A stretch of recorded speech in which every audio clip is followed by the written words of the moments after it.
நல்லா அஜித் சார் கூட எடுத்திருக்கீங்க இந்த போட்டோ. இதுதான் பரமசிவன் படத்துல அஜித் அங்கிள் கூட பண்ணது. மேரேஜ் ஆயிடுச்சுன்னா எனக்கு பிறக்கிற குழந்தையா அவர் வந்து பிறப்பாருன்ற கான்ஃபிடென்ஸ், அந்த நம்பிக்கை இருக்கு. அந்த ஆசையும் எனக்கு இருக்கு. இதுவாங்க சும்மா கையை தூக்குவாங்க, ஒரு ஸ்லோ மோஷன்ல சுத்துவாங்க, அதுக்கு அத்தனை லைக்ஸ் ஃபாலோவர்ஸ், அதோட பின்னாடி என்னென்ன இருக்கு, என்னென்ன விஷயம் இருக்குன்னு நமக்கு தெரியுது. நீங்க எங்களோட டைம் ஸ்பெண்ட் பண்ணுங்க, ஈஸியால ரூம் போடுறோம் வாங்க, எங்களோட அவுட்டோர் ஷூட் போனா நீங்க அங்க வந்து எங்களோட ஸ்டே பண்ணுவீங்களா, கம்பெனி தருவீங்களா, அது பேர் கம்பெனியன்ஷிப்பா. ஜெய் சார் தான் எனக்கு ஐஏஎஸ்க்கான புக்ஸ் அவர் தான் எல்லாமே வாங்கி கொடுத்தாரு.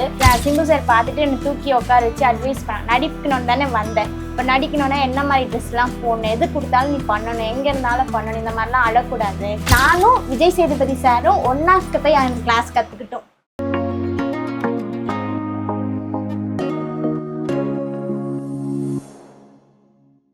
ஓகே மக்களே, இப்போ வந்து பார்த்தீங்கன்னா நம்ம இன்டர்வியூலாம் போனதில் எனக்கு இந்த வீட்டில் வந்து ஃபஸ்ட்டு வீட்டுக்குள்ளே நுழைஞ்ச உடனே இருந்தால் இவ்வளோ ஃபோட்டோஸ் தான் வந்து நமக்கு இருந்துச்சு. இந்த ஃபோட்டோஸ் வந்து ஒவ்வொன்றா நமக்கு வந்து சொல்ல போகிறாங்க. ஓகே, ஃபோட்டோஸை சுற்றி காட்டுறீங்களா?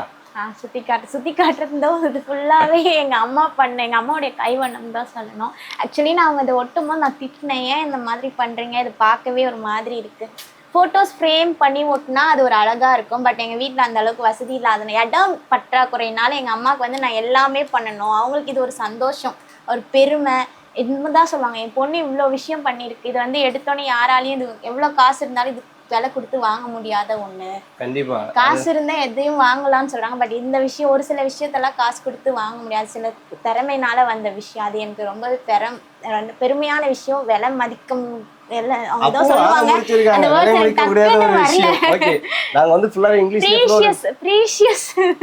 இங்கிலீஷ்னா டக்குன்னு வந்துடும், தமிழ்ல அவங்க சொல்ற வார்த்தைகள் எனக்கு டக்குன்னு. அதே மாதிரி எனக்கு தமிழ்லாம் ஈஸியா வந்துடும், இங்கிலீஷ்னா தான் கொஞ்சம் கஷ்டப்படுவேன். சரி ஓகே, ஃபர்ஸ்ட் நம்ம களவாணி இதுல இருந்து போவோம். இந்த போட்டோ இந்த மெமரி ரிலீஸ் ஆகி இந்த சீன் உங்களுக்கு ஞாபகம் இருக்கும். இதுதான் ஃபர்ஸ்ட் ஷூட் அப்போ ஃபர்ஸ்ட் டே ஃபர்ஸ்ட் சீன் எடுத்தது களவாணி ஷூட்ல. அதான் அப்பா கிட்ட இருந்து காசு, மணி ஆர்டர் காசு வந்திருக்கோம். அம்மா என்னை கூப்பிட்டு வா காசு வந்திருக்குன்னா அண்ணா கூப்பிடுவாங்க, எங்கே போறீங்க, அம்மா அப்பா காசு அனுப்பு. அங்கேயும் ஓட்ட வாய் தான் உளர், வீட்லேயும் அப்படி தான், படத்துலேயும் அப்படி தான் உளறிடுவேன். ஸோ அந்த சீன் தான். நீங்கள் நினைக்கிற மாதிரி நான் ஒன்றும் மோசமானவன் இல்லை. இந்த வீடு கட்டாமல் கிடக்கு, விவசாயம் பார்க்காம கிடக்கு, நீ வேற படிக்கிற. ஒரு டைரக்டர் வந்து படம் வந்து கதை எழுதுறாருனாவே அம்மா கேரக்டர் தான் சரண்யா மேம் வந்து புக் பண்ண. இப்போ வந்து நீங்க அப்பயே வந்து சரண்யா மேம் கூட நடிச்சிருக்கீங்க, அந்த விஷயம்லாம் எக்ஸ்பீரியன்ஸ் எப்படி இருந்துச்சு, அவங்க என்ன சொன்னாங்க? ரொம்பவே மறக்க முடியாத விஷயம் தான். சரண்யா மேம் ஃபர்ஸ்ட் டே நான் கமிட் ஆறேன்னொடனே சரண்யா மேம் சொல்லிட்டாங்க, இவர் தான் உன்னோட அண்ணாவா பண்ண போறாரு, ஓவியா தான் ஹீரோயின், அப்பா அம்மா சரண்யா மேம், இளவரசி சார் எல்லாமே சொல்லிட்டாங்க. ஷூட் போகும்போது ஆனால் சொன்ன விஷயம், நீ இந்த படத்தில் பண்ணுற, இதுவாக பண்ணுற, இவ்வளோ பேர் கூட பண்ணுற, நீ யார்கிட்டையுமே சொல்லக்கூடாது, ரிலீஸ் ஆகிற வரைக்கும் யாருக்கிட்டையும் சொல்லக்கூடாது சொன்னாங்க. அந்த மாதிரி நாங்கள் அதை கீப்பப் பண்ணிக்கிட்டோம். ஷூட் போகும்போது எனக்கு ரொம்ப நர்வஸாக, என்னதான் சின்ன வயசுலேருந்து நடிச்சிட்டு இருந்தாலுமே கூட சரண்யா மேம்ன்றது ரொம்ப பெரிய ஆர்டிஸ்ட் இல்லை.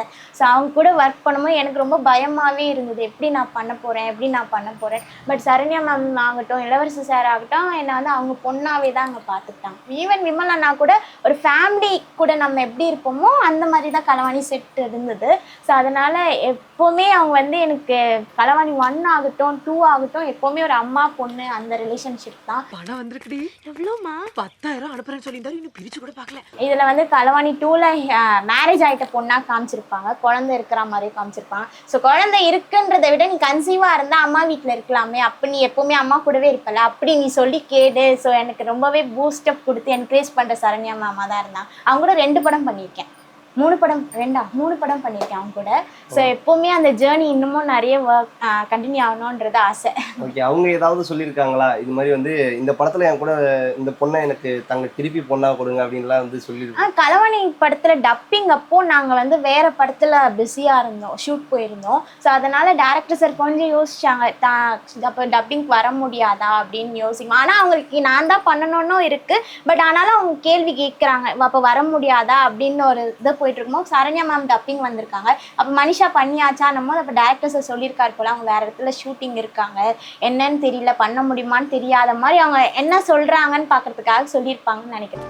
அண்ணா அந்த காசுல எனக்கு 2 பென்சிலாச்சும் வாங்கி கொடுங்க. சரவணமங்கலம் நான் டப்பிங் போகும்போது சொன்னாங்க, நான் எல்லாருமே உனக்கு எப்போவுமே சப்போர்ட் தான், அஃபெக்ஷன் தான். ஆனால் சரண்யா அம்மா நிஜமாவே உனக்கு அம்மா பொண்ணு எப்படியோ இப்போவும் எனக்கு சண்டை போட்டாங்க, நீங்கள் எப்படி வாய்ஸை மாற்றுவீங்க? அதெல்லாம் இல்லை, என் பொண்ணு தான் வாய்ஸ் பண்ணணும், அந்த வாய்ஸ் தான் உங்களுக்கு படத்தில் ஹைலைட்டாக இருக்குது அம்மான்னு கத்துறதுக்கு, அதனால் மாற்றாதீங்க, ஷூட் முடிச்சுட்டு வந்தாலும் பண்ண வைங்கன்னு சொன்னாங்க. அதுக்கு நான் இப்போவும் சரண்யா அம்மாவுக்கு ரொம்பவே தேங்க்ஸ் பண்ணிக்கிறேன். ரொம்ப ரொம்ப தேங்க்ஸ் சரண்யா அம்மா. இன்னமும் உங்களோட பிளெஸிங்ஸ் எனக்கு வேணும். இன்னமும் நிறைய படம் உங்களோட பண்ணணும். ஏமா அண்ணனை பாதி கெடுக்கிறதே நீதான். இது சிக்கு புக்கு படம், ஆர்யா சாரோட பண்ண படம், காரைக்குடியில் பண்ணது, அவர் கூட பண்ணின படம் இது. அந்த அனுபவம் எப்படி இருந்துச்சு? நல்லா இருந்தது. ஆர்யா சார் ரொம்பவே நல்ல ஒரு ஹீரோ தான். ஒரு ஆர்டிஸ்ட்னா எப்படி இருக்கணும், எல்லாருக்குமே தெரியும். ஒரு ஆர்டிஸ்ட்னா எப்போவுமே அவங்களை நல்லா பூஸ்டப் பண்ணிக்கிறதுக்காக ஜூஸஸ் குடிப்பாங்க, நல்லா அவங்கள மெயின்டைன் பண்ணிப்பாங்கன்னு. ஸோ ஆர்யா சாரும் அந்த மாதிரி தான். அவரோட ஹெல்த் விஷயத்தில் ரொம்பவே அவர் வந்து சின்சியராக டெடிக்கேட்டடாக இருப்பார். அது எல்லாருக்குமே தெரியும். அவர் சைக்கிளிங் போவார் அந்த மாதிரின்றது, ஒர்க் அவுட் பண்ணுறது, அதேமாதிரி அவரோட என்ன சொல்கிறது, இன்டேக் பண்ணுறதும் அதே மாதிரி ரொம்பவே கான்சன்ட்ரேட்டிவாக இருப்பார். ஜூஸ்லாம் அப்படி தான், வித்தவுட் சுகர். டெய்லி மார்னிங் சாத்துக்குடி ஜூஸ், மொசம்பி juice without sugar and ice, இவ்வளோ பெரிய 2 liters பாட்டிலில் கம்பல்சரி குடிச்சிருவார். ஸோ அதே மாதிரி எங்கனக்கும் நல்லா சொல்லியிருக்காரு, நிறைய ஜூஸ் குடி, இந்த மாதிரி நான்வெஜ் ஐட்டம்ஸ்லாம் லிமிட்டடாக சாப்பிடு, அந்த மாதிரிலாம் நிறைய அட்வைஸ் கொடுத்துருக்காங்க. ஸோ அந்த மாதிரி விஷயம்லாம் நிறைய எங்களுக்கு டிப்ஸ் கொடுத்துருக்காரு. ஓகே, மோஸ்ட்லி வந்து நிறைய பேர் வந்து இந்த ஃபோட்டோவில் குறியாக இருப்பீங்கன்னு நினைக்கிறேன். ஓகே, தலை அஜித் சார் கூட எடுத்திருக்கீங்க இந்த ஃபோட்டோ. இதுதான் பரமசிவன் படத்தில் அஜித் அங்கிள் கூட பண்ணது. ஸோ இதுதான் இந்த விஷயம். இந்த படத்தில் பரமசிவன் படம் அது அஜித் அங்கிளோட பண்ணது. அப்போ தான் அவங்களோட பேசுகிறதுக்கான வாய்ப்பு கிடச்சிது. அஜித் அங்கிளும் நிறைய எனக்கு பிளஸிங் கொடுத்துருக்காங்க. ஸோ அந்த ஒரு மெமரி தான்.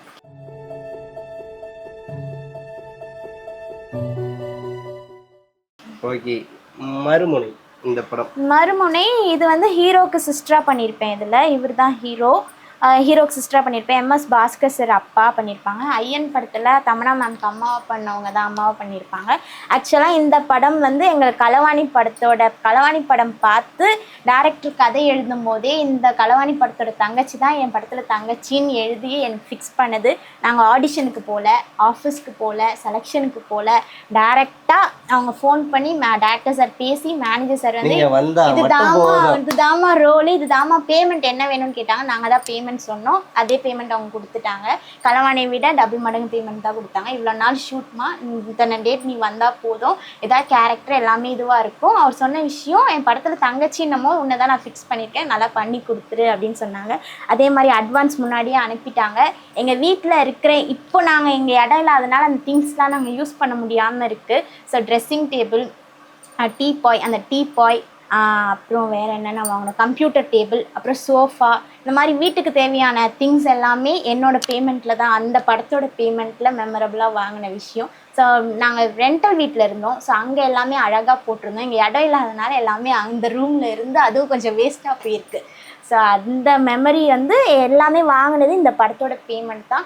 அதுவும் இல்லாமல் பெருமையாக சொல்கிற களவாணினால் வந்த படத்தினுடைய வாய்ப்பு, ஆடிஷன் போகாமல் வந்த வாய்ப்பு. நான் அந்த படுவாவைய பிள்ளைய வெட்டி கொண்டு அதை பார்க்குற தைரியம் எனக்கு இல்லை. அதனால தான் வாழ்க்கையை முடிச்சுக்கலாம். சேரன் சார் கூட ரொம்ப க்ளோஸாக எடுத்துருக்கீங்க, ரொம்ப க்ளோஸாக இருக்கீங்க. ஆமா, இது பிரிவும் பொண்ணு மாதிரி நல்ல க்ளோஸாக இருக்கீங்க. அப்பா பொண்ணு இல்லை, அங்கிள் பொண்ணு, அந்த மாதிரி அங்கிள் பொண்ணு அந்த மாதிரி ஒரு ரிலேஷன்ஷிப் தான். பிரிவும் சந்திப்போம் படம். இது சைல்டு ஆர்டிஸ்டாக பண்ணது. இதில் வந்து அவ்வளோவா டைலாக்ஸ் இருக்காது, 2 சீன் ஆனால் டைலாக்ஸ் இருக்கும். இதில் வந்து நிறைய ஆர்டிஸ்ட் இருப்பாங்க. இந்த படம் பார்த்துருந்தீங்கன்னா தெரியும். காரைக்குடி அந்த செட்டிநாட் கல்யாணம் பேஸ் பண்ணி தான் இந்த படமே. ஒரு ஃபேமிலி ஓரியன்ட் சப்ஜெக்ட்னா எப்படி இருக்குமோ, என்ன சொல்கிறது, குடும்பமாக உட்காந்து பார்க்கக்கூடிய படம்னா அது இந்த படம் கம்பல்சரி இதில் அந்த இடத்த பிடிக்கும். ஸோ அதனால் அப்போ வந்து 45 நாள் கண்டினியூஸாக ஷூட் போனோம் அந்த படத்தில். அதுதான் ஃபஸ்ட்டு நாங்கள் அவுட்டோர் போனோம் அவ்வளோ நாள்ன்றது இந்த படத்தோட இது. சேரன் அங்கிளை பற்றி சொல்லணும்னா, எனக்கு மேக்கப் அந்த படத்தில் வந்து எனக்கு மேக்கப் அவ்வளோவா போடலை. நான் வந்து கொஞ்சம் டார்க் ஸ்கின் டோன்றதுனால, கலர் கம்மியாக இருக்கிறதுனால, சைல்டு ஆர்டிஸ்ட் தானே, அவங்களுக்கு என்ன பெருசாக கேட்டுற போகிறாங்கன்னு மேக்கப் மேன்லாம் அந்த மாதிரி பண்ணுவாங்க அப்போது. ஸோ அதனால் எங்கள் அம்மா அங்கேயும் விட மாட்டாங்க. ஏதாச்சும் அவங்களுக்கு குறையா இருந்தால் அவங்க பொண்ணை விட்டு தர முடியாதுல்ல. ஸோ அதனால் சண்டை போட்டாங்க. அப்போ சண்டை போடும்போது சேரன் அங்கிள் பார்த்துட்டு இருந்துட்டு அப்போ கூப்பிட்டு கேட்காங்க, ஏன் இந்த மாதிரி 2 பேரும் அங்கே போய் சண்டை போட்டுட்ருக்கீங்க, என்ன பிரச்சனைமா? இப்போ சொன்னால் மேக்கப் சரியாக போடலை, நான் வந்து பின்னாடி வந்து அழுதுருவேன். அழுது எங்கள் அம்மா உசுப்பேத்தி விட்டுருவேன். எங்கள் அம்மா அப்புறம் போய் அவங்ககிட்ட சண்டை போடுவாங்க. ஆனால் எல்லாருக்குமே தெரியிற விஷயம் எங்கள் அம்மா தான் பேசுகிறாங்க, எங்கள் அம்மா தான் பண்ணுறாங்க. ஆனால் அவங்கள உசுப்பேத்துறது யாருன்னா அது நானாக தான் இருப்பேன். பின்னாடி மறைமுகமாக பண்ணிடுவேன். தங்கச்சி கேரக்டர் பண்ணும்போதே தெரியும் அது மறைமுகமாக பண்ணுறது நான் தான். பட் ஆனால் எல்லாருக்கும் தெரிகிறது எங்கள் அம்மாவாக ஆயிடுறாங்க. ஸோ அது ஒரு விஷயம் நான் இங்கே அதை வந்து காமிச்சு கொடுத்துட்றேன். நான் தான் அதுக்கான காரணம். சண்டை போடுறேன், அம்மா சண்டை போடுறாங்கன்னா அது என்னால தான். ஓகே, அதுக்கப்புறம் சேரன் சார். ஸோ அதனால சேரன் அங்கிள் வந்து பார்த்துட்டு சரி ஓகே இனிமேல் அது மாதிரிலாம் பண்ணாதீங்கன்னு சொல்லிட்டு நெக்ஸ்ட் டே அவரோட personal makeup man Sasi sir தான், எப்போவுமே அவர் கூட இருக்கிற சசி சார் தான். அவர்கிட்ட சொல்லி அவர் எனக்கு மேக்கப் ஐட்டம்ஸ் நியர்லி ஒரு 20,000 மேக்குன்னு இருக்கும், அதுதான் 50,000 கிட்ட எனக்கு அவங்க மேக்கப் ஐட்டம்ஸ் கிஃப்ட் பண்ணது மட்டும் இல்லாமல் சசி அவங்கக்கிட்ட சொல்லி அவர் தான் எனக்கு மேக்கப் போட சொல்லி கொடுத்ததே.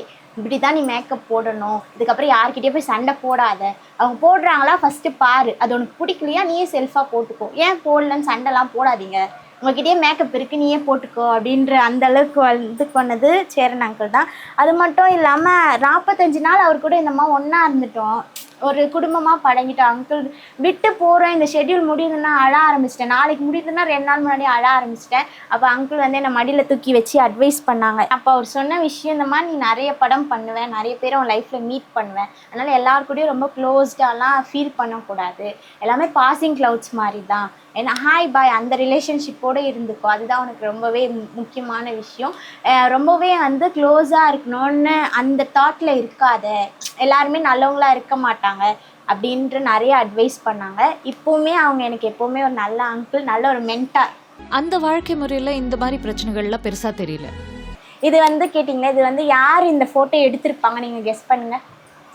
இந்த மாதிரினா கண்டிப்பாக வந்து ஒரு சில படம்லாம் பார்த்தது மாதிரி இருக்கு. பாரதி ராஜா சாரு, பாலு மகேந்திரா சாரு, இந்த மாதிரி பாலு மகேந்திரா சார் எடுத்த ஃபோட்டோ கரெக்ட் தான். ஓகே, அந்த லுக்லே தெரியுது. பாலு மகேந்திரா சார் எடுத்த ஃபோட்டோ தான். ஆக்சுவலாக இது நான் +2 படிச்சுட்டு இருக்கேன்.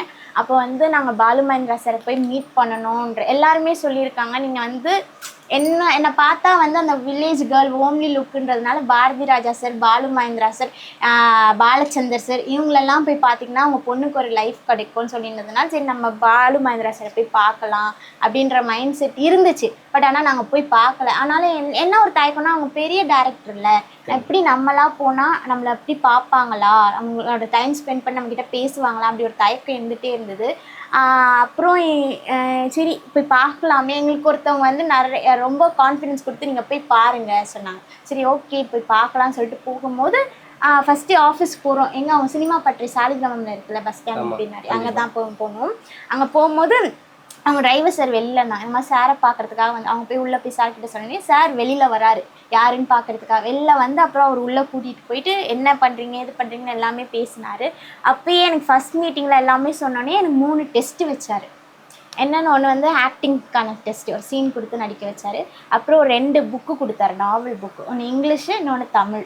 அதை வந்து படித்து காமின்னு சொன்னார். எனக்கு அப்போ ஏன் அப்படி சொல்கிறாருன்னு எனக்கு புரியல. ஒரு படித்து காமின்னு சொன்னாலே சரி ஓகே படிச்சுட்டேன் நான். ஓகே 3 டெஸ்ட்லையுமே பாஸ் ஆகிட்டேன் அப்படின்னு சொன்னார். ஓகே ரொம்ப தேங்க்ஸ். அப்புறம் பிளெஸிங் வாங்கினேன். அப்புறம் என்னவா ஆகணும்னு எனக்கு ஹீரோயின் ஆகணும், உங்கள் படத்தில் நான் ஹீரோயின் ஆகணும். நான் ஒரு தனுஷ் சாரும் பிரியாமணியும் ஒரு பண்ண படம் இருக்குல்ல, அந்த படம் எனக்கு ரொம்ப பிடிக்கும். ஸோ அந்த மாதிரி ஜேர்னரில் எனக்கு உங்களோட ஒரு படம் பண்ணணுன்ற ஆசை, பண்ணுவீங்களா அப்படின்னு கேட்டேன். இவ்வளோ வாய் இருக்கா, சரி வாய் இருந்தால் நீ பொழைச்சிப்ப சொல்லிட்டு சரி இன்னைக்கு போய் பார்க்குறோன்னா அந்த சண்டே எங்களுக்கு வர சொன்னேன். ஆக்சுவலாக நாங்கள் தலைமுறைகள் படம் பண்ணார்ல, அந்த டப்பிங் டைமில் தான் நாங்கள் அவரை போய் மீட் பண்ணோம். அந்த படம் முடிச்சுட்டு முன்னாடியே போயிருந்தால் அந்த படத்தில் நான் பண்ணியிருப்பேன். பட் நாங்கள் டப்பிங் டைமில் போனதுனால அந்த படத்தில் பண்ண முடியல. ஆஃப்டர்நூன் டப்பிங்னா இந்த மார்னிங் 10 o'clock வர சொல்லிட்டாங்க. 10 to 1 வரைக்கும் எனக்கு அங்கே ஃபோட்டோ ஷூட். அவரே எடுத்த ஃபோட்டோஸ் தான், லைட் கிடையாது, நேச்சுரல் ஜன்னல் விண்டோ லைட் சன்லைட் அந்த மாதிரி தான். இத்தனைக்கும் அவங்க அசிஸ்டன்ஸ்லாம் இருப்பாங்க, நான் ஹெல்ப் பண்ணுறேன், யாரும் வேண்டாம் நீங்கள் எல்லாருமே உட்காந்து பாருங்கள் நானே பண்ணுறேன்னு எல்லாமே சொன்னது. மேக்கப் கிடையாது, அதுக்கு அந்த ஃபோட்டோ ஷூட்டுக்கு முன்னாடி அவரே காஸ்டியூம் கலர் சொல்லிட்டார். அவர் சொன்ன விஷயம் என் படத்துக்கு ஹீரோயின்ஸ்க்கு எல்லாமே நான் தான் போய் ட்ரெஸ் வாங்கி தருவேன், நான் காஸ்டியூமர்கிட்ட கூட நான் அந்த பொறுப்பு கொடுக்க மாட்டேன், நான் தான் போய் வாங்குவேன். ஸோ இப்போ எனக்கு டைம் இல்லாதனால நான் உங்களுக்கு சாக்லேட் டெய்ரி மில்க் சாக்லேட் கொடுத்துட்டாரு, இந்த கலரில் போய் ட்ரெஸ்ஸு வாங்குங்க, ப்ளவுஸ் ஸ்டிச் பண்ணுங்க எல்லாமே சொல்லிவிட்டு அதுக்கான எக்ஸ்பென்ஸும் அவரே கொடுத்துட்டாரு எங்களுக்கு. கொடுத்துட்டு எல்லாமே பண்ணிவிட்டு மேக்கப் போடக்கூடாது. ஷூட் வரும்போது மேக்கப் ஆக்சுவலாக இப்போ நாங்கள் ரெண்டல் வீட்டுக்கு போயிருந்தோம் வடப்பனில். ஸோ எங்கள் அம்மா நினச்சிட்டாங்க ரெண்டல் வீடுனா எல்லாமே ரொம்ப அங்கே காஸ்ட்லி. ஸோ அதனால் நாங்கள் தெரியாமல் ஒரு சஃபஸ்டிகேட்டடான வீட்டுக்கு போயிட்டோம். இதே மாதிரி ஷீட்டு வீட்டு இதை விட ரொம்ப டஞ்சனான வீட்டுக்கு போயிட்டோம். போன 2 நாள் முகம் ஃபுல்லாக எனக்கு வேக்குரு வந்துடுச்சு. ஸோ அந்த மாதிரி இருக்கும்போது நாங்கள் தயங்கணும் ஃபஸ்ட். இந்த மாதிரி இருக்கே அப்படின்னு. அதெல்லாம் ஒன்றும் பிரச்சனை இல்லை, நான் பார்த்துக்கிறேன். குளிச்சுட்டு மேக்கப் போடக்கூடாது, எதுவுமே பண்ணக்கூடாது, அப்படியே வந்துடுங்க, நான் பார்த்துக்கிறேன்னொடனே அவர் தான் இந்த பொட்டு கொடுத்தாரு. கண்ணில் மட்டும் மை போட சொன்னார். ஈவன் லிப்ஸ்டிக் கூட போடக்கூடாது, அப்பப்போ லிப் மட்டும் வெட் பண்ணிக்கணும், நேச்சுரல் ஃபேஸ் தான் சொல்லிட்டு பண்ணார். அவர் சொன்ன விஷயம், அவர் சொன்னனால தான் நான் விஸ்காம் படித்தேன். அவர் தான் நீ ஐஏஎஸ் படிக்கணும்னு உங்கள் அம்மா ஆசைப்பட்றாங்க, ஆனால் நீ சினிமான்னு வரணுன்ற உனக்கு டிகிரி தேவை ஐஏஎஸ் படிக்கிறதுக்கு, அதனால நீ வந்து விஸ்காம் படிச்சிரு சொன்னார். ஸோ அதனால் அவரோட ஆசைக்காக விஸ்காம் படித்தேன். அது மட்டும் இல்லாமல் என்னோடய சினிமாவோடைய வாய்ஸாக நான் உன்னை பார்க்குறேன், உனக்கு சினிமாவில் எல்லா விஷயமும் நான் உனக்கு சொல்லி கொடுப்பேன், படமும் பண்ணுவேன்னு சொல்லியிருந்தார். அதுக்குள்ளே அவர் இறந்துட்டாங்க. ஸோ அது எனக்கு ரொம்பவே வருத்தமான விஷயம்தான். என்னதான் இருந்தாலும் எனக்கு மேரேஜ் ஆயிடுச்சுன்னா எனக்கு பிறக்கிற குழந்தைய அவர் வந்து பிறப்பாருன்ற கான்ஃபிடென்ஸ், அந்த நம்பிக்கை இருக்குது. ஸோ அந்த ஆசையும் எனக்கு இருக்குது. எல்லா ஃபோட்டோஸ்லையும் பார்த்தா நிறைய டான்ஸ் தான் ஆடிட்டு இருக்கீங்க எனக்கு தெரிஞ்சு. ஆமாம், டான்ஸ் ரொம்ப பிடிக்குமோ? ஆமாம், ரொம்ப ரொம்ப ரொம்ப பிடிக்கும். அம்மா என்ன பண்ணிட்டாங்கன்னா என்னை ஃபஸ்ட்டு ஸ்கூலில் சேர்க்கறதுக்கு முன்னாடி டான்ஸில் தான் போய் சேர்த்து விட்டாங்க. ஸோ அதனால் எனக்கு பிடிச்சிச்சா என்னன்னு தெரியல. என்னோடய டான்ஸ் மாஸ்டர் பார்த்திங்கன்னா கலா மாஸ்டரோட sister Jayanthi master, Shanthanu sir wife Kiki இருக்காங்கல்ல, அவங்களோட அம்மா. ஸோ ஜெயந்தி மாஸ்டர் அவங்க தான் என்னோட டான்ஸ் ஃபஸ்ட்டு டான்ஸ் மாஸ்டர். அவங்ககிட்ட கிளாஸில் சேர்க்கும்போது 1.5 வயசு, அவங்க பார்த்து சிரிச்சாங்களா, அம்மா 1.5 வயசு குழந்தைய தூக்கிட்டு வந்திருக்கேன், என்ன ஆட போது நீ தூக்கிட்டு வந்திருக்கேன். அம்மா சொன்னாங்களா, இல்லை பார்த்து அப்சர்வ் பண்ணிட்டோம் மேம், அதுக்கு இல்லை நீ அவ்வளோ தூரத்துலேருந்து இங்கேருந்து அங்கே போனோம் கிளாஸ்க்கு, எப்படி நீ தூக்கிட்டு வந்து எப்படி நைட்டு போவேன், அதெல்லாம் நான் பார்த்துக்கிறேன்னு சொல்லிட்டு அப்படி போய் கற்றுக்கிட்டது தான். அப்புறம் அவங்க ரெஃபர் பண்ணி அவங்க நடிகர் சங்கம், பழைய நடிகர் சங்கம் பில்டிங் நாங்கள் கிளாஸ் வச்சுட்டு இருந்தாங்க. அது இங்கேருந்து ரொம்ப தூரமாக இருந்தால் அப்போ வெஹிக்கல் அவ்வளோ இருந்தாலும் ஃபெசிலிட்டி இல்லைனால அப்புறம் அசோக் ராஜா சீனுப்ரியா மாஸ்டர் கிளாஸில் எனக்கு அவங்களே ரெஃபர் பண்ணி அங்கே நான் போயிருந்தேன். அங்கே எனக்கு ஒரு ரொம்பவே பிளெஸிங்கான விஷயம்னா அங்கே நான் போய் நானும் விஜய் சேதுபதி சாரும் ஒன்னாக்கு போய் அவங்க கிளாஸ் கற்றுக்கிட்டோம். ஓகே, இப்போ வந்து விஜய் சேதுபதி சார் வந்து பார்க்குறாரு வீடியோவை. விஜய் சேதுபதி அவருக்கு கண்டிப்பாக இது ஞாபகம் இருக்குன்னு தான் நினைக்கிறேன். நான் அப்போ விஜய் சேதுபதி இப்போ நாங்கள் எப்படி கஷ்டப்பட்டுட்டு இருக்கோமோ அந்த டைமில் அவர் அந்த மாதிரி கஷ்டப்பட்டுட்டு, அப்போ தான் அவர் வாய்ப்புக்காக தேடி அவருடைய தேடுதல் பயணம். அப்போ வந்து டான்ஸ் கிளாஸ் வரும், காலையில் ஃபுல்லாக வாய்ப்புக்காக தேடி அலைஞ்சு ஈவினிங் டயர்டாக கிளாஸ்க்கு வருவாங்க. அவங்க எப்போவுமே நிறைய ஷோவில் சொல்லியிருக்காங்க எனக்கு டான்ஸ் வராது, அந்தளவுக்கு நான் டான்ஸ் பண்ண மாட்டேன். ஆனால் அவங்க டான்ஸ் நல்லாவே பண்ணுவாங்க. பட் ஆனால் அவங்க அப்போ டயர்டாக இருக்கிறதுனால அவங்க அதுக்காக அவங்களால முடியாதுல்ல. இப்போ நம்ம எங்களுக்கே இவ்வளோ கஷ்டம் இருக்குது, அப்போ அவர் ஒரு ஜென்ஸுன்னமோ அவர் ஃபேமிலியை பார்த்துக்கணும், அங்கே சர்வைவ் பண்ணணும். அப்போ அவருக்கு அந்த எக்கனாமிக் வைஸாக அவங்க எவ்வளோ கஷ்டப்பட்டுருப்பாங்க, சாப்பிட்ருக்க மாட்டாங்க, சரியான ஃபுட் இருக்கா. ஸோ அந்த டயர்டில் அவங்களால ஆட முடியாதனால சரியாக அவங்க ஆடணும் கிளாஸ்க்கு வந்துடுவாங்க, நான் முடியலன்னு சொல்லிட்டு அவங்க ரெஸ்ட் எடுத்துருவாங்க. பட் நான் வந்து அந்த வயசுலேயே ஒரு 2nd 3rd படிக்கும்போது அவங்க என்ன ஸ்டெப்ஸ் கொடுத்தாலும் நான் உடனே பிக்கப் பண்ணி ஆடிடுவேன். எப்போவுமே அங்கே கிளாஸில் வந்து இப்போ ஒரு வாரம் ஃபுல்லாக ஸ்டெப்ஸ் எடுக்கிறாங்கன்னா அந்த ஒரு வாரம் ஒரு ஃபுல் பாட்டு தனியாக ஆடணும் ஒவ்வொரு ஸ்டூடெண்ட்டும். அவரால் முடியாதுன்னு நின்றுவாங்க. பட் நான் ஃபுல்லாக ஆடிடுவேன். ஸோ அது அவருக்கு ரொம்ப பெருமையாக இருக்கும், என்னை பார்த்து சந்தோஷமாக இருக்கும். எப்போ பிரேக் விட்டாலும் என்னை தூக்கி வச்சு கொஞ்சம் விளையாடுவாங்க. ஸோ அந்த மாதிரி விஜய் சேதுபதி சார் தூக்கி விளையாடின குழந்தை தான் நான். என்னமோ அவருக்கு சொன்னால் கண்டிப்பாக ஞாபகம் இருக்கும். பட் அவரை நாங்கள் போய் பார்த்து பேசணும், அவர் ஆஃபீஸில் போய் மீட் பண்ணோம் நாங்களும் நினச்சிட்ருக்கோம். எங்களுக்கு தெரிஞ்ச சர்க்கிளெல்லாம் அவரோட ஆஃபீஸ் அட்ரஸ் நாங்கள் கேட்டுட்ருக்கோம். பட் எல்லாருமே இந்த இடத்துல இருக்குன்னு சொல்கிறாங்களே தவிர அக்யூரேட்டாக யாருமே ஆஃபீஸ் அட்ரஸ் கொடுக்க மாட்டுறாங்க. ஸோ அதுக்கான தேடல் இருக்குது. கண்டிப்பாக கிடச்சிட்டா நாங்கள் கண்டிப்பாக அவரை போய் மீட் பண்ணால் எனக்கு ஒரு நல்ல ஒரு வாய்ப்போ இல்லை ஸ்டடீஸ்க்கான ஹெல்ப்போ அவர் கண்டிப்பாக, ஏன்னா அவர் ஒரு நல்ல ஒரு கைண்ட் ஹார்ட்டட் பர்சன். அவரால் முடிஞ்சது அவருக்கு நிறைய பேருக்கு ஹெல்ப் பண்ணிட்டு தான் இருக்கார். ஸோ அந்த ஹெல்ப்காக இல்லை, அவரை போய் பார்த்தாலே எனக்கு ஒரு சந்தோஷம்தான். ஏன்னா அந்த வயசில் என்னை தூக்கி விளையாடி இருக்கார்ல. ஸோ இன்னமும் அவர் மறக்க மாட்டார். ஏன்னா அவர் எதுவுமே மறக்காத, பழசை மறக்காத ஒரு நபர். ஸோ அதனால் அவர்கிட்ட போய் பார்த்து பிளெஸிங் வாங்கணுன்றதுக்காக இருக்கும். புளிக்கு பசிச்சதுன்னா பக்கத்தில் புல் இருந்தால் திங்கணும் டோட், புல்லை தின்னுட்டு உயிர் வாழ்ந்துட்டு புல்லை திங்க வச்சவனை திங்கணும் டோட். ஓகே, ஜெய் சார் கூட எடுத்திருக்கீங்க. அம்மா சொல்லியிருப்பாங்கள்ல, ஜெய் சார் தான் எனக்கு ஐஏஎஸ்க்கான புக்ஸ் அவர் தான் எல்லாமே வாங்கி கொடுத்தாரு. Dinamani reporter Kavitha ma'am refer பண்ணி ஜெய் சார் எல்லாமே பண்ணது.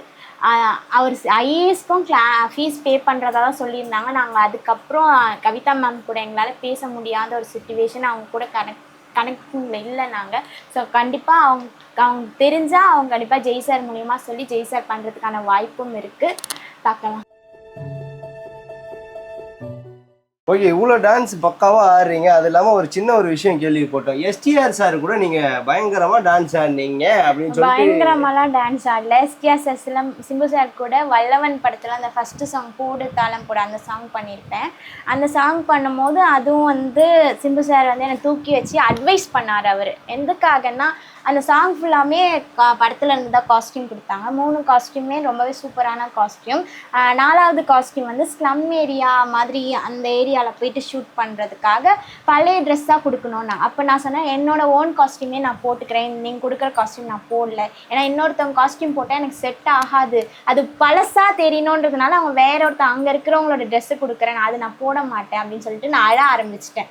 அப்போ சிம்பு சார் பார்த்துட்டு என்னை தூக்கி உட்கார வச்சு அட்வைஸ் பண்ண, நடிக்கணும்னு தானே வந்தேன், இப்போ நடிக்கணும்னா என்ன மாதிரி ட்ரெஸ்லாம் போடணும், எது கொடுத்தாலும் நீ பண்ணணும், எங்கே இருந்தாலும் பண்ணணும், இந்த மாதிரிலாம் அழக்கூடாது, அப்போ தான் நீ வந்து எஸ்டாப்ளிஷ் ஆக முடியும், நடிப்பில் நல்லா ஷைன் ஆகணும்னா இந்த மாதிரி நான் என்ன சொல்கிறாங்களோ அதை கேட்டுக்கணும், இந்த ட்ரெஸ்ஸுக்கு என்ன, அப்போ நீங்கள் மட்டும் என் புது ட்ரெஸ்ஸுக்கு போடுறீங்க அப்படின்னு அவரே கொஸ்டின் பண்ணிட்டேன். அந்த மாதிரி ஒரு சில விஷயம்லாம் நான் கேட்கணுன்னா டக்குன்னு கேட்டுருவேன். அப்போ எனக்கு ஒன்று ரொம்ப காமாக சைலண்ட்டாக இருப்பேன், பேச ஆரம்பிச்சிட்டா துருன்னு பேசிடுவேன் என் குழந்தையில. ஸோ அது வந்து எல்லாருக்குமே அது எனக்கு பிடிச்சிருது. அந்த கேரக்டர் ரொம்ப வளவலன்னு பேச மாட்டேன், டக்குன்னு பேசினாலும் ஒரு வார்த்தை நச்சுன்னு கேட்டுருவேன். ஸோ அதில் என்ன எல்லாருக்குமே சேரன் அங்கிளுக்கும் அப்படி தான், சிம்பு சாருக்கும் அப்படி தான். ஸோ அதனால் வாயாடின்னு அவர் சொல்லிட்டு என்ன. ஸோ அதனால் அந்த சாங்கில் நான் பண்ணேன்.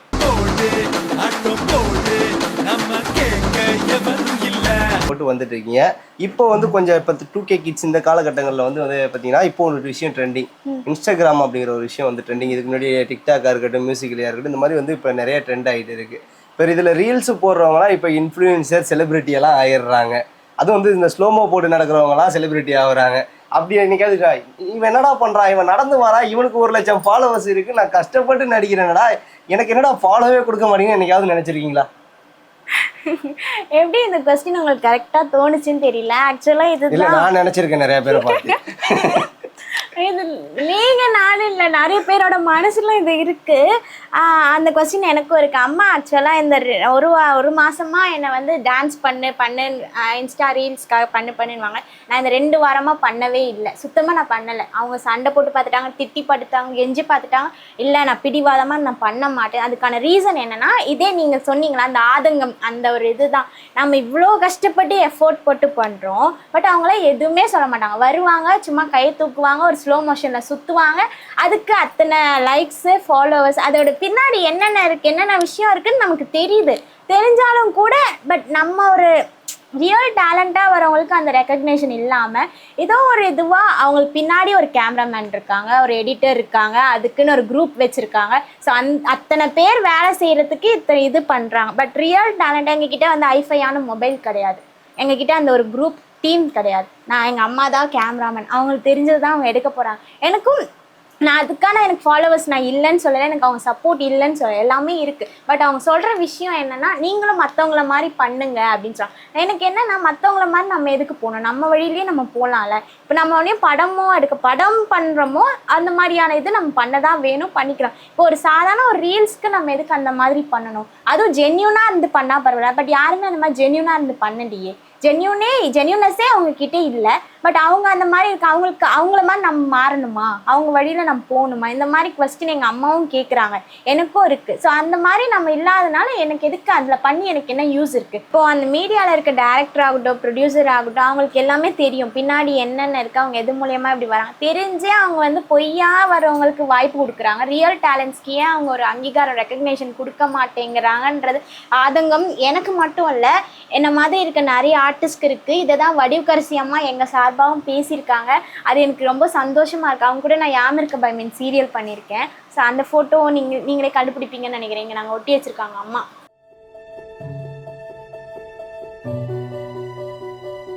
அவங்க கூட யாம் இருக்க பயமீன் சீரியல் பண்ணியிருக்கேன். ஸோ அவங்களும் என்னை வந்து சிங்கிள் டேக் ஆர்டிஸ்ட்னு ஒவ்வொரு டைமும் டேக் முடியும். ஏன்னா அதில் வந்து ஸ்பிளிட் பர்சனாலிட்டி கேரக்டர் பண்ணியிருப்பேன். நான் சாதாரணமாக இருக்க பொண்ணு திடீர்னு அந்த அசுரர் உள்ள வந்துட்டு ரொம்ப ஆக்ரோஷமாக மாறணும், அசுரனா கொஞ்ச நேரத்துக்கு முன்னாடி வந்துச்சு அதெல்லாம் இல்லை, அதை விட இதுவாக. ஸோ அது மாதிரி இருக்கும்போது சிங்கிள் டேக் ஆர்டிஸ்ட்னு அவங்கக்கிட்ட பேர் வாங்கியிருக்கேன், அவங்க பிளெஸிங்ஸ் வாங்கியிருக்கேன். ஸோ அவங்க மற்றவங்களை குறையா சொல்லும் போது அவங்கக்கிட்ட இந்த மாதிரி பிளெஸிங்ஸ் வாங்கியிருக்கேன். இந்த மாதிரி நிறைய பேர்கிட்ட பிளெஸிங்ஸ் வாங்கியிருந்தாலுமே கூட இன்னமும் கஷ்டப்படுறேன், டேலண்ட் இருக்குது, அதுதான் எனக்கு ஒரு வருத்தம். ஆனால் அம்மா என்ன சொல்லுவாங்கன்னா, நீ அதெல்லாம் கேர் பண்ணிக்காத.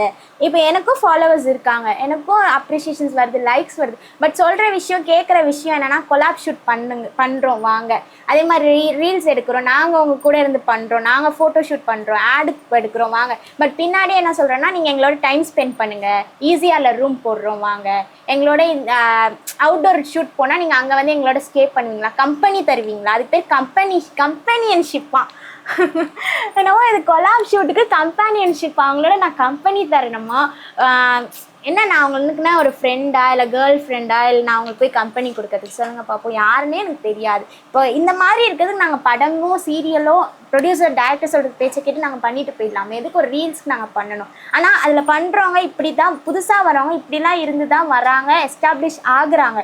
அது அவங்களோட டேலண்ட், அவங்களோட மென்டாலிட்டி, அது நான் தப்புன்னு சொல்லலை. பட் அந்த மாதிரி வரவங்க ரீக்ரியேட் பண்ணுறோன்றவங்க எப்படி எடிட் பண்ணி பண்ணுறதுக்கும், கண்டினியூஸாக ஒரு ஃப்ளோவாக ரியல் டேலண்ட்டாக பண்ணுறவங்களுக்கும் ஒரு ரெக்கக்னேஷன் இல்லாமல் பொய்யா வரவங்களுக்கு இந்த மாதிரி இருக்குன்றது என்னோட ஆதங்கம். அது அம்மா சொல்கிற, நீ அதெல்லாம் கேர் பண்ணிக்காத, நீ அந்த கமெண்ட்ஸும் வேண்டாம், உனக்கு லைக்ஸும் வேண்டாம், எல்லாமே அன்னைட் பண்ணிவிடு, ஜஸ்ட் உன்னோட டேலண்ட் என்ன, நீ எனக்காக பண்ணு, மற்றவங்களுக்காக பண்ணாது, நீ எனக்காக பண்ணுன்றாங்க. ஆனால் எனக்கு அது மற்றவங்களது பார்க்கும்போது எனக்கு அப்படியே என்ன ரத்த கண்ணீர் தான் வருது.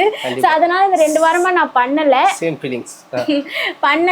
பட் இதுக்கப்புறம் அம்மா சொல்கிறத கேட்டுட்டு இதுக்கப்புறம் சரி நம்மளும் நம்ம மற்றவங்களுக்காக எதுக்கு நம்மளை மாற்றிக்கணும், நம்ம பண்ணுறத பண்ணுவோம். இப்போ நம்ம இந்த செல் வச்சிருக்கோம், இதுக்கப்புறம் ஆப்பிள் ஐஃபோன் வாங்கிட்டா போச்சு. முடியாது. என்ன இப்போலாம் வந்து பேருக்கு வந்து ஐஃபோன் வாங்கிட்டு இஎம்ஐ கட்ட முடியாம நிறைய பேர் சுத்திட்டு இருக்கானுங்க. அதெல்லாம் நமக்கு தேவை இருக்க போதும். நம்மளோட டேலண்ட்க்கு இவ்வளோ பேர் இருக்காங்க, இவ்வளோ பேர் இருக்கவங்க நமக்கு ரெக்கக்னைஸ் பண்ணுறாங்க. ஒவ்வொரு இது போட்டாலும் அவங்க அப்ரிஷியேட் பண்ணுறாங்க. அவங்க என்ன ஃபேமிலி ஒரு பொண்ணு, அவங்க குடும்பத்தில் ஒரு பொண்ணு, அவங்களோட இது நமக்கு போதில்லை. புதுசாக வரவங்க தேவையில்லை. யார் பாராட்டுறாங்களோ அவங்க நல்ல மனசு இருக்கு, பாராட்டுறாங்க. சரி, அதை நம்ம ஏற்றுக்கிட்டு பண்ணுவோன்ற கான்ஃபிடென்ஸ் இருக்கு. ஓகே, அப்படியே இந்த சைடு வந்துடலாமா?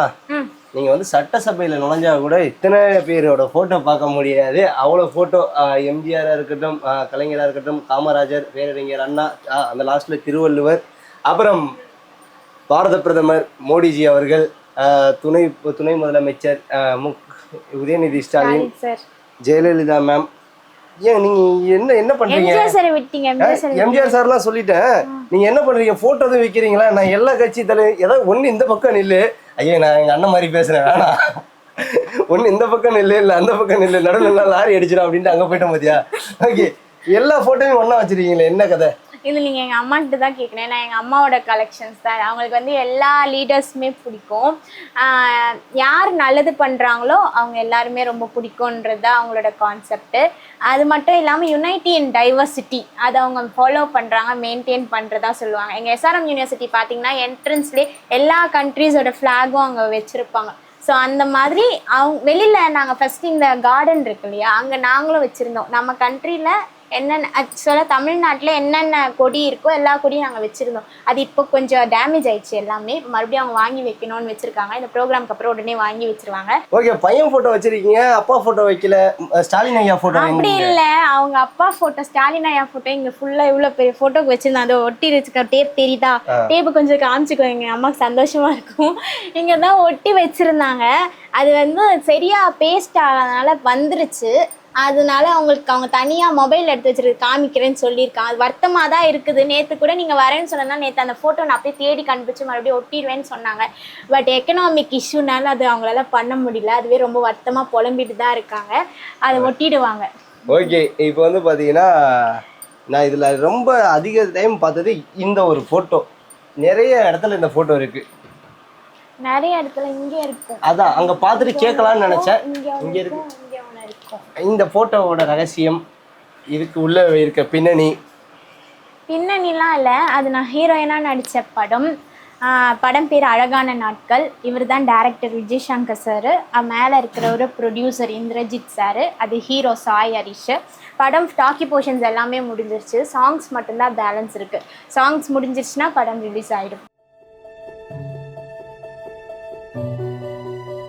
ஓகே, ஃபைனலாக வந்து அம்மாவை வந்து பர்சனலாக உங்களுக்கு எவ்வளோ பிடிக்கும்? ரொம்ப பிடிக்கும்.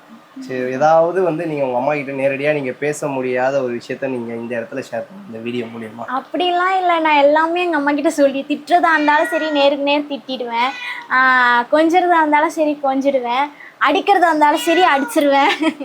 ஸோ எல்லாமே நான் நேருக்கு நேர் மோஸ்ட்டாக சொல்லணும்னா உண்மையாக சொல்லணும்னா என் அம்மா பொண்ணுன்ற மாதிரி இருக்காது, ஒரு ஃப்ரெண்ட்ஸ் மாதிரி தான் நாங்கள் இருப்போம். எங்கள் வீட்டில் பார்த்தீங்கன்னா எப்போ பாரு கத்துற சவுண்டு கேட்கும், 2 பேரும் சண்டை போட்டுட்டு தான் இருப்போம். அது இந்த ஒரு 6 மாத காலமாக இவங்க சண்டைகள் இருக்குது. சண்டை போட்டாலும் உடனே நாங்கள் கொஞ்சிப்போம். ஸோ இந்த மாதிரி தான் ஒரு அம்மா பொண்ணுன்றதை விட ஒரு ஃப்ரெண்டு மாதிரி சரி, தான். அம்மா கிட்ட இப்போ எல்லாருமே வந்து சின்ன சின்ன தப்பு பண்ணுறது, ஐயோ ஓகே, எல்லாருமே வந்து சின்ன சின்ன தப்பு பண்ணுறது வந்து வாழ்க்கையில் நடக்க தான் செய்யும். அந்த மாதிரி ஏதாவது அம்மாட்ட மறைச்ச ஒரு விஷயத்துக்காக இது வரைக்கும் நான் எங்கள் அம்மாட்ட சொல்லலை, இந்த இடத்துல சொல்லிட்டு நான் சாரி கேட்கறேன்னா ஒரு விஷயத்த அப்படி சொல்லி. எதுவுமே இல்லை இது வரைக்கும் எனக்கு. நான் அம்மா சத்தியமா சத்தியமா இல்லை, ஹைட் பண்ற விஷயம்னு எதுவுமே இல்லை.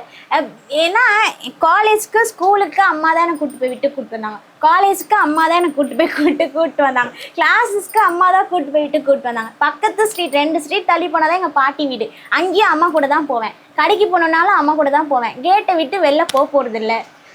எல்லாமே போனா அம்மா நான் போனா அம்மா. அப்படி இருக்கும்போது நான் என்னத்தான் அம்மா கிட்ட இருந்து மறைக்க முடியும் சொல்லுங்க. மறைக்கிறதுக்கு ஏதாவது ஒரு சான்ஸ் எங்கேயாவது விட்டீங்களா நீங்க? அப்படி இல்ல, விட்டாலும் மறைக்கிறதுக்குலாம் எதுவுமே விடுறாங்க. ஸ்கூலுக்கு காலேஜ்னா விட்டுட்டு அவங்க வெளியில இருப்பாங்க, பட் கிளாஸ்ல நான் மட்டும் தானே இருக்க போறேன். இல்ல, நீங்க விட்டுட்டு வெளில நீங்க முடிகிற வரைக்கும் அங்க வெயிட் பண்ணுவாங்க. ஆமா, அப்படி இருந்து தான் கூட்டிகிட்டு வராங்க. ஸ்கூல் ஆகட்டும், காலேஜ் SRM ஆகட்டும், ஈவன் LLB ஆகட்டும், IAS கிளாஸ் ஆகட்டும், எல்லா இடமும் அப்படி தான். இப்போ நான் ஜாப் போகணுன்னு சொல்லிட்டு இருக்கேன், அம்மா வந்து நான் எங்கேயுமே தனியாக ஒன்று அனுப்ப மாட்டேன் அப்படின்றது அவங்க பிடிவாதமாக இருக்காங்க. அப்படி நீ போறியா, ஒன்று கலெக்டர் ஆகிட்டு போயிடு, இல்லையா என்னால் முடியலையா நான் உனக்கு கல்யாணம் பண்ணி வச்சிடறேன், கல்யாணம் பண்ணிட்டு நீ போ, அங்கே போயிட்டு உன் ஹஸ்பண்ட் வீட்டில் போயிட்டு என்னென்னா பண்ணிக்கோன்றது அந்த மைண்ட் செட்டப்பில் இப்போ இருக்காங்க. பட் நான் என்ன சொல்கிறேன்னா, எதுக்கு நம்ம இப்படி கஷ்டப்படணும், நான் படிச்சிருக்கேன், நான் ஒர்க் போகிறேன்றதுல பிடிவாதமாக இருக்கேன். அம்மா வந்து நான் ஒர்க் அனுப்ப மாட்டேன். ஏன்னா அப்படியும் மீறி நாங்கள் 2 பேர் இது வேலைக்கு கூட நாங்கள் 2 பேரும் ஒன்றா போயிட்டோம். 3 நாள் போயிட்டு ஒர்க் பண்ணியிருக்கோம். போன இடத்துல ஃபஸ்ட்டு அவங்க கேட்குற விஷயம், ஃபஸ்ட்டு என்னை ரெக்கக்னைஸ் பண்ணிடுறாங்க எல்லாருமே. இந்த படத்தில் நாங்கள் சொல்ல போகிறது இல்லை, சொல்லலைனாலும் அவங்க ரெக்கக்னைஸ் பண்ணிடுறாங்க. கலவலில் நடித்த பொண்ணு அவங்க கேட்குற கொஸ்டின், நடிகைக்கு எதுக்கு இந்த வேலை, நீங்கள் நடிக்க வேண்டியது தானே, ஏன் இந்த வேலைக்கு வரீங்க, அதுவும் இல்லாமல் ஃபோட்டோ செல்ஃபி இந்த மாதிரி விஷயங்கள் தான் அங்கே ஒரு நடிகையாக தான் பார்க்குறாங்க. யாருமே அவங்களுக்குள்ள ஒரு ஒர்க்கராக என்னை பார்க்க மாட்டுறாங்க. ஸோ அந்த விஷயம் இருக்குது. அது நாங்கள் மேலே இடத்துல போய் சொன்னால் அவங்க வந்து நீங்கள் ஏன் இதை சொல்கிறீங்கன்ற கொஸ்டின் வருது. அவங்களே புரிஞ்சுக்கிட்டாங்க, நாங்கள் சொல்லணுன்னாலும் புதுசாக வரவங்களாம் கூட அவங்க அதை ஐடென்டிஃபை பண்ணிடுறாங்கன்றது தெரியுது. ஸோ 3 நாள் மழை எங்களால் அங்கே டேக்கிள் பண்ண முடியல, நாங்கள் வந்துட்டோம். ஸோ இந்த ஒரு நடிகையால் நார்மலாக போய் ஒரு ஜாப் பண்ண முடியல. இப்போ ஒரு நடிகைனா நம்ம சினி ஃபீல்டில் தான் இருக்கணும். இதே மாதிரி ஒரு விஜேயாவோ இல்லை ஆர்ஜேயாவோ இல்லை ஆக்டிங்காவோ இல்லை வேறு ஏதாவது போஸ்ட் ப்ரொடக்ஷன் ஒர்க் இந்த மாதிரி ஒரு ஒர்க்காக தான் பண்ண முடியுமே தவிர ஒரு நார்மல் ஒரு சராசரி ஹியூமன் பீயிங்காக ஒரு டே டு டே ஒர்க்குக்குன்னு போன மாதிரி போக முடியல. ஸோ எங்கள் அம்மா சொல்கிற விஷயமும் கரெக்டு தான், அதை நான் ரியலைஸும் பண்ணிட்டேன். பட் அதையும் தாண்டி எங்களுக்கு இருக்கிற எக்கனாமிக் க்ரைசிஸ்னால இந்த மாதிரி ஒரு டிசைட் பண்ணியிருக்கேன். அவங்க ஒரு டிசிஷனில் இருக்காங்க. இதையும் தாண்டி கடவுள் இருக்காரு, என்னோட ஆசை நிறைவேற்றினோன்றதுக்காக இங்கே எல்லா மீடியா பர்சனாலிட்டி சார்பாகவும் விஜே முத்து சார் கிட்டேயும் ஜெம் டிவி என்ன சொல்ற பர்சனாலிட்டிஸ் எல்லார்கிட்ட ஒர்க்கர்ஸ் எல்லார்கிட்டையும் ரிக்வஸ்டாகவும் எனக்கு இந்த வாய்ப்பு கொடுத்ததுக்கு தேங்க்ஸ், ரொம்ப ரொம்ப ரொம்ப மிக்க நன்றி சொல்லிக்கிறேன். ஓகே மக்களே, நான் வந்து இதோட கடையை மூடுற வேண்டிய டைம் வந்துருச்சு. கண்டிப்பாக வந்து நெக்ஸ்ட் இன்னொரு கெஸ்ட்டோட வந்து உங்களை சந்திக்கிறேன். அதுவரை உங்களிடமிருந்து விடைபெறுவது உங்கள் சோமஜா.